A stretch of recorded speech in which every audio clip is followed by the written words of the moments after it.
খাগড়াছড়ি সদরের চেঙ্গি নদীর পাড়ে বিশাল এখানে নানা ধরনের সবজির ক্ষেত করেছেন কৃষক কামাল উদ্দিন। গঞ্জপাড়া এলাকার এখানে উনি প্রায় 3.5 একর ভূমিতে এখানে সিম লাগিয়েছেন, এখানে মূলা লাগিয়েছেন, বেগুন থেকে শুরু করে শীতকালীন যে সবজি রয়েছে বিশেষ করে বাঁধাকপি, ফুলকপি সব কিছুই উনি এখানে রোপণ করেছেন। এবং ইতিমধ্যে তিনি আমাদেরকে জানিয়েছেন যে মূলা উনি অলরেডি বিক্রি করে ফেলেছেন। মূলার সাথে সাথে এখানে উনি বেগুনও লাগিয়েছেন, বেগুনও এখন ধরা শুরু করেছে। তিনি আমাদেরকে জানিয়েছেন যে দীর্ঘ প্রায় 30 থেকে 32 বছর ধরে উনি এই কৃষিকাজ করছেন এবং কৃষক হিসেবে ওনার একটা বিশাল খাগড়াছড়িতে পরিচিতি রয়েছে। পদ্মা সেতু, মেট্রো রেল এবং এলিভেটেড এক্সপ্রেসওয়ে নির্মাণের গর্বিত অংশীদার বসুন্ধরা সিমেন্ট। তিনি আমাদেরকে আরও জানিয়েছেন যে 15 দিন পর শুরু হবে ওনার এই যে সিম এবং লাউ যেগুলো লাগিয়েছেন, বাঁধাকপি, ফুলকপি, এগুলো আপনার 15 দিন পরে হারভেস্ট করা শুরু করবে। তখনই সে তার এগুলো বিক্রি করে লাভের আশা দেখবেন বলে আমাদেরকে জানিয়েছেন। এখানে কৃষক কামাল উদ্দিনের সাথে আমি একটু কথা বলছি।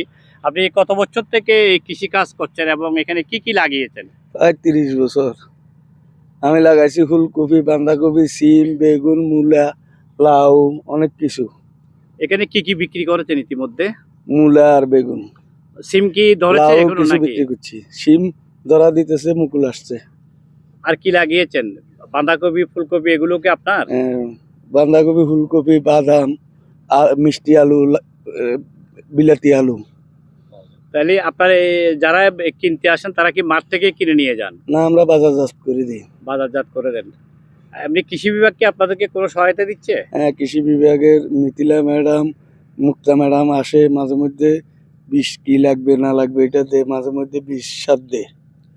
ধন্যবাদ কৃষক কামাল উদ্দিনকে। তিনি আমাদেরকে জানিয়েছেন যে এখানে কৃষি বিভাগের লোকজন যিনি আছেন, বিশেষ করে কৃষি কর্মকর্তা মুক্তা চাকমা থেকে শুরু করে ব্লকের যিনি উপসহকারী কৃষি কর্মকর্তা আছেন মিথিলা চাকমা, ওনারা এসে নানাভাবে পরামর্শ দিচ্ছে এবং সার বীজও সহায়তা দিচ্ছে বলে আমাদেরকে জানিয়েছেন।